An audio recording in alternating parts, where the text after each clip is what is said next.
Anggota Bitkum Polda Sumsel yang dilapor ke mantan bininya ke Divisi Propam Mabes Polri atas dugaan pelanggaran disiplin buka suara. Terlapor membantah segala tuduhan yang dilapor ke serta nyebut ke amun laporan tersebut tidak sesuai fakta. Sesudem dilapor ke mantan bininya ke Divisi Propam Mabes Polri atas dugaan pelanggaran disiplin, anggota Bitkum Polda Sumsel melalui kuasa hukumnya buka suara serta membantah segala tuduhan. Menurut kuasa hukumnya Aibda JW Devi Iskandar, pengaduan tentang foto tanpa izin serta opini negatif yang dilayang kepada kliennya tidak benar. Seharusnya pengacara terduga saudari Donna Verla itu menganalisa foto tersebut sebelum membuat pengaduan.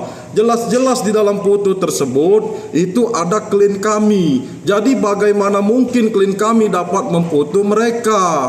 Itu yang pertama. Nah, yang kedua terkait opini. Nah, yang kami melaporkan terduga Kompol Dr. M. Iksan itu bukan opini tapi fakta.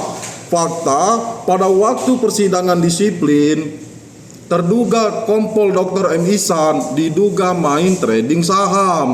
Nah, itu yang kami pertanyakan kepada pihak Propam. Apakah dibenarkan tindakan wakil komisi sidang pada saat memimpin sidang itu memainkan handphone diduga aplikasi trading saham. Jadi seluruh laporan yang dilayangkan oleh terduga saudari Donna Verla semuanya tidak benar. Aibda JW melalui kuasa hukumnya juga nyampe ke pelapor untuk gancang move on serta fokus pada kehidupan masing-masing sesudem berpisah. Mulyadi, PAL TV.